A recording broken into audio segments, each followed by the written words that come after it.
Salut, dans cette vidéo je vais te parler d'extraterrestres et de femmes qui accouchent. Je te dis à tout de suite après le jingle.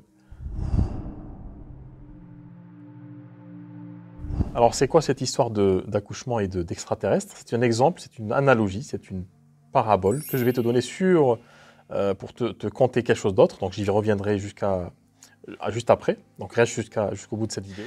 En fait c'est un exemple que j'ai donné avec un praticien avec lequel j'ai conversé ce matin. Et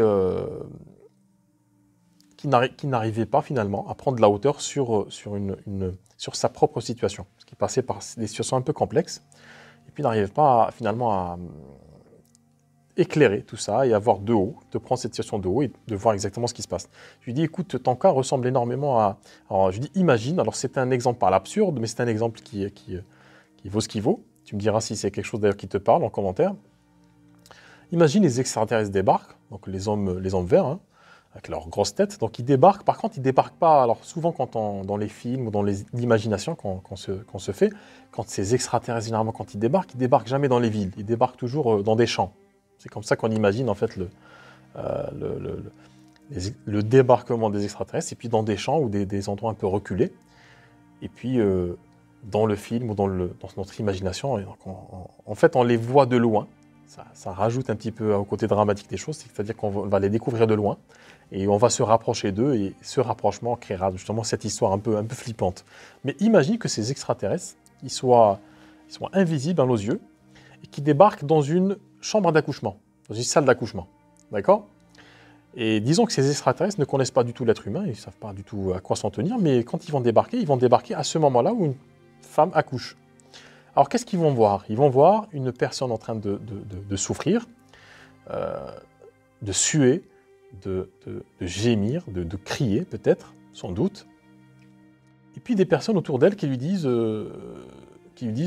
continue, c'est très bien ce que tu fais, ça va venir, etc. Et puis il y a un moment, il y a un enfant qui sort, et l'enfant posé sur la poitrine de sa maman, la maman va complètement, même si elle est toujours fatiguée, tout ça, on voit que les traits changent, elle peut même pleurer de bonheur, parce que c'est un événement qui est assez singulier et assez heureux, malgré toute cette douleur-là. Donc, que vont dire ces extraterrestres s'ils descendent à ce moment-là, s'ils remontent, ils se barrent à ce moment-là précis? Quand ils vont revenir dans leur village d'extraterrestres, sur leur planète, qu'est-ce qu'ils vont leur dire? Est-ce qu'ils vont leur dire que les êtres humains, ces êtres qu'on a trouvés, ils passent leur temps finalement à gémir, à pleurer, à crier, parce que... c'est-à-dire, est-ce que cette expérience qu'on a vue, est-ce que c'est leur vie de tous les jours? Alors tu vas me dire, oui, c'est bizarre comme exemple. À quoi ça fait référence? Ça fait référence finalement à ces moments douloureux dans notre vie. Ces moments douloureux sur lesquels on n'a pas une vue à long terme, on n'a pas de recul, on ne prend pas de la distance. Et ces moments douloureux, d'ailleurs, qui vont enfanter quelque chose de positif. Et très souvent, quand on est dans ces moments-là, il y a une forme de confusion, de brouillard. Alors, pour reprendre l'exemple donné,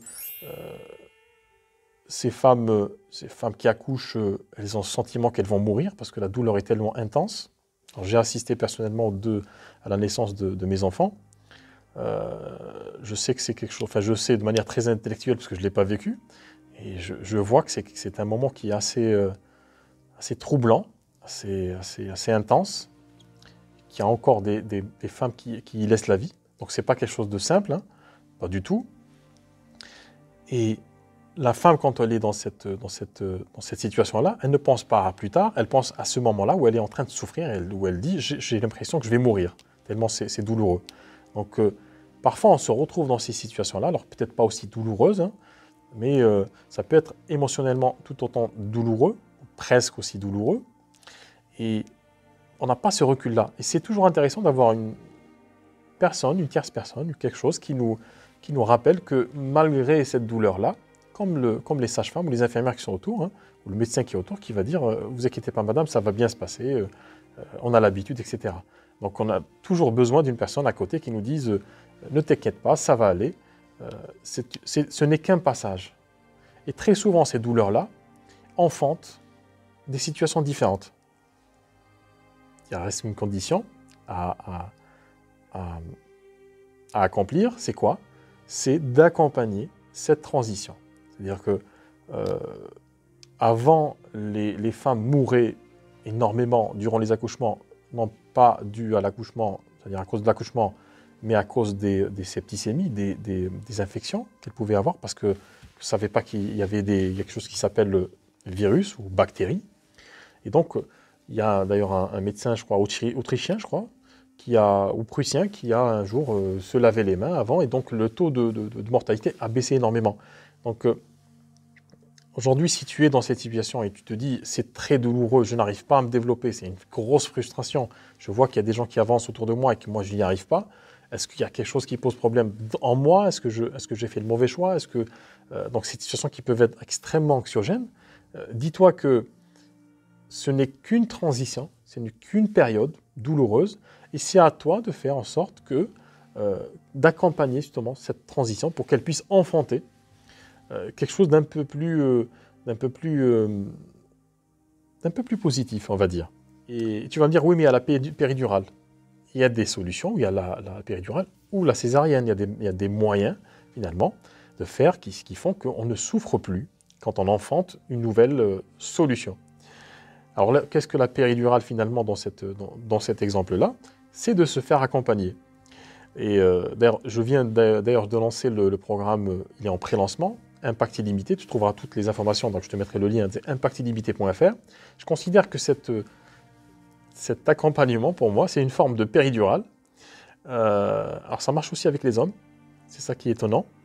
C'est une forme de péridurale, c'est-à-dire qu'on reste spectateur, entre guillemets, on est bien sûr acteur de ce qu'on fait, mais on reste spectateur de cette transformation, et on n'en retient que ce qui est positif, que ce qui est finalement agréable.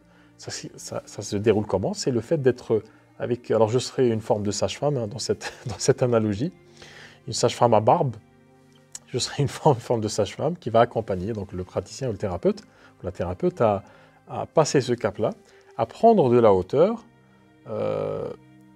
et à observer donc, tout en étant acteur justement de cette transformation, tout en accompagnant justement cet enfantement, mais d'être acteur soi-même de ce qu'on fait, et d'être en même temps acteur et en même temps d'avoir cette ambivalence, d'être aussi spectateur de cette transition, de se dire ok, mais finalement les choses peuvent se faire sans douleur, même si je reprends la même analogie, même si les femmes ont accouché depuis des millions d'années ou des centaines de milliers d'années dans la douleur, aujourd'hui elles n'ont plus à accoucher dans la douleur, parce qu'il y a des moyens techniques qui permettent de ne plus le faire. Ces moyens techniques sont représentés aujourd'hui par la péridurale, dans l'exemple donné. Qu'est-ce qu'une péridurale? Finalement, c'est un outil qu'on utilise, c'est un process qu'on utilise et qu'on administre d'une certaine façon pour ne plus avoir mal durant cet événement, qui a été de manière assez ancestrale, douloureux.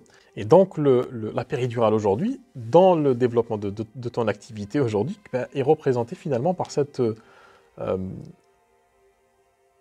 processus, cette stratégie, et puis cette personne, moi en l'occurrence, qui va manier avec toi certains outils. On va manier la péridurale ensemble pour faire en sorte que cette transition se fasse automatiquement.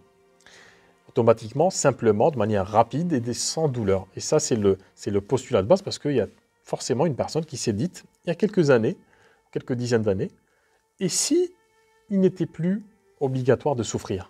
C'est exactement le même postulat que j'ai, et s'il n'était pas nécessairement obligatoire de souffrir pour développer ton activité. Donc si c'est quelque chose qui t'intéresse, si cette péridurale t'intéresse, je te mets le lien en dessous, impactillimité.fr, où tu trouveras finalement tous les outils qui me permettent de t'aider à enfanter ta nouvelle activité, une belle activité, sans douleur. Je te dis à tout de suite.